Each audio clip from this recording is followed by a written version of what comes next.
મેલડી માતાની સામે આટલું કરીને 11 વખત આ મંત્ર બોલો અને પછી ચમત્કાર જુઓ।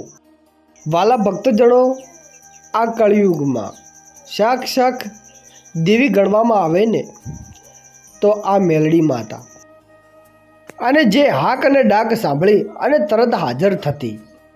પણ જીવનને મેલડીનો અર્થાત એવો છે કે મેં જાતે લડી એટલે મેલડી કહેવાના। બધા જ દેવો જુદા જુદા રૂપમાં ભગવતી પ્રગટ થયા છે,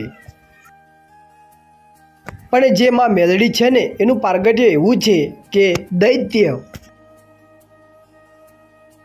એમની પાછળ એવા દૈત્યો પડ્યા, અને દૈત્ય પાછળ આ ભગવતી માં મેલડી અને કોઈ એવી જગ્યાએ જઈ સંતાયા અને ભગવાનને પ્રાર્થના કરે છે, હે ભગવાન, હે શિવ, હે શિવ, હે ભગવાન, આમ પ્રાર્થના કરે છે, મને કોઈ રસ્તો બતાવો, મને કોઈ રસ્તો બતાવો। આવી રીતના માં ભગવતી શિવ ભોલેનાથને પ્રાર્થના કરે છે। ભગવાને આકાશવાણીથી કહ્યું કે હે દેવી, હે શક્તિ, તમારામાં એટલી બધી શક્તિ છે કે તમે જાતે લડો। અને તે જાતે લડ્યા ને પછી શિવની પાસે ગયા અને દૈત્યનો નાશ કરી નાખ્યો। હાથે લડ્યા, પોતે લડ્યા, દૈત્યનો નાશ કરી પછી શિવ પાસે જાય છે અને કહે છે, હે શિવ ભોલેનાથ, હવે હું દૈત્યનો નાશ કરીને આવી છું, પણ મારું નામ શું? ત્યારે મહાદેવજીએ કહ્યું કે તું જાતે લડીને એટલે તું માં મેલડી કહેવાણી અને કળિયુગની સાક્ષાત દેવી છે।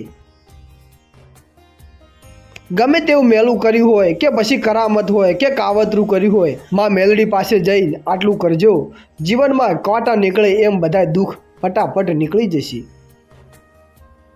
તામસી દેવીમાં મહાકાળી મેલડી પગલાં મૂકીને, તાનેશ્વરી દેવી, આ બધાય તામસી દેવી છે। વિલાતી દવા અને દેશી દવા, આ છે ને દેશી દવા ધીરે ધીરે અસર કરે, પણ પેરાસિટામોલ ડોલો ખાઈ લઈએ એટલે ગમે તેવું પગ, તાવ, કળતર હોય તો એનું નિવારણ થઈ જાય, તાત્કાલિક નિવારણ થાય। એમ માં મેલડી પાસે જાઓ અને માની પાસે જઈને તમારા મનથી, તમારા હૃદયથી માને સમરો અને એને એક પગે ઊભા થઈ અને ત્યાં માતાજીનું નારિયેળ મૂકી અને આંખમાંથી 2 ટેપા ખાલી આંસુના પાડી જોજો, પછી એનો હિસાબ આપે તાત્કાલિક એ જ માં મેલડી છે। કારણ કે બનેલી એવી એક સત્ય ઘટના છે મિત્રો કે એક ફેરિયો કાપડા વેચવા નીકળ્યો છે, આ ગામથી આ ગામને, આ ગામથી આ ગામ કાપડા વેચવા માટે ફરે છે, પણ એક માતાજીનો રૂડો મજાનો મેલડી માનો માંડવો જોઈ જાય છે, એટલે કહે છે, વિચાર એના મગજમાં આવે છે કે કાપડા વેચાય તો વેચાય, એટલે કે કાંઈ નહીં, પણ માતાજીનો માંડવો છે ને મંદિર છે, ચાલો દર્શન કરી આવું। એટલે આ ફેરિયો હતો સાયકલ એક બાજુમાં સ્ટેન્ડ કરી અને જાય છે માતાજીના દર્શન કરવા। એવેકમાં 4 છોકરીઓ તે આવે છે અને જોવે છે, ત્યારે ફેરિયો માતાજીના દર્શન કરી રહ્યો છે, બેને હાથ જોડી અને માતાજીના દર્શન કરે છે। ત્યારે આ છોકરીઓને લાગે કે આ ફેરિયાને આમાં શું ખબર પડશે અને આમાંથી એને શું ઓછું થઈ જવાનું છે। 4 છોકરીએ 4 કપડાં એમાંથી કાઢી લીધા અને છોકરીઓ ત્યાંથી જતી રહી। હવે આ ફેરિયો સાંજ પડી ગઈ છે, સાંજવાળાનો સમય હતો એટલે ઘેર જતો રહેશે। ઘેર જાય અને કાપડા ખોલી અને જુએ ત્યારે મોય 15 હતા, એની બદલીમાં 11 હતા। એટલે પછી એ વિચાર કરવા લાગ્યો કે 15 કાપડા હતા અને 11 કેમ થઈ ગયા, 4 કાપડા ઓછા કેમ છે। હવે આ ફેરિયો સાયકલ લઈ અને પાછો આવે છે મંદિરે અને કગરે છે, હે માં, હું અહીંયા સાયકલ ઊભી રાખી અને તારા મંદિરનો તારો માંડવો લીલુડો જોયો એટલે હું અહીંયા દર્શન કરવા આવ્યો અને મારા અંદરથી 4 કાપડા ચોરી થઈ ગયા છે। એમ કરી અને આંખમાંથી ટપ ટપ આંસુ પડવા લાગ્યા। આ જગદંબા આકલે હાજર થનારી માં મેલડી છે અને ફેરિયાના આંખમાંથી આંસુ પડ્યા છે અને ફેરિયો પછી ત્યાંથી ઘેર જતો રહેશે। આખી રાત પથારીમાં ઊંઘ નથી આવતી, વિચાર કરે છે કે મારા 4 કાપડા ક્યાં ગયા, એનો હિસાબ કેમ નથી મળતો, જે મારી મૂડી અને મૂડીમાંથી પૈસા પણ તૂટી છે, આવો વિચાર કરે છે।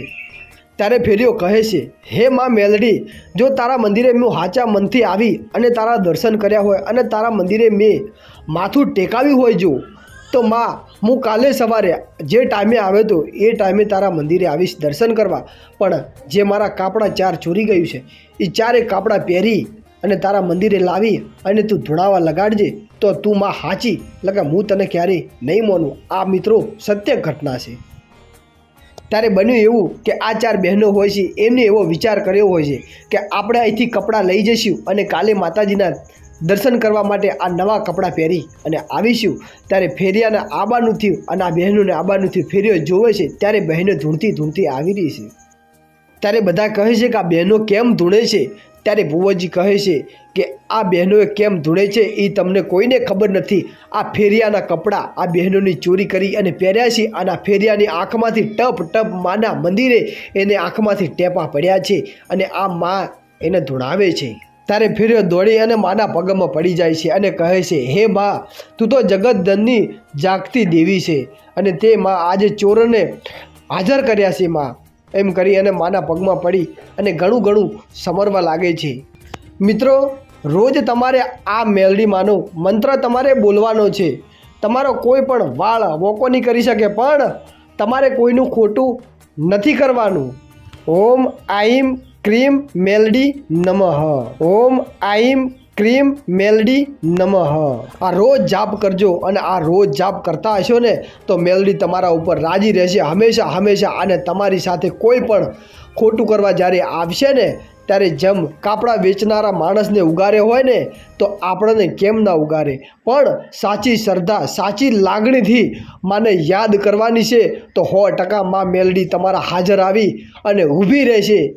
પણ સાચા ભક્તિથી સાચા હૃદયથી ને યાદ કરજો. સારા કામમાં યાદ કરજો, ખોટા કામમાં ક્યારેય યાદ ના કરતા. ખોટા કામમાં માં મેલડી ક્યારેય આવતી નથી. મિત્રો, આપણો આ વિડીયો ગમ્યો હોય તો લાઈક કરી ચેનલને સબસ્ક્રાઈબર કરી દેજો. મિત્રો, તમારા દોસ્તોને પણ આ વિડીયો શેર કરી દેજો. તો બધાને જય માતાજી, જય ગુરુ મહારાજ.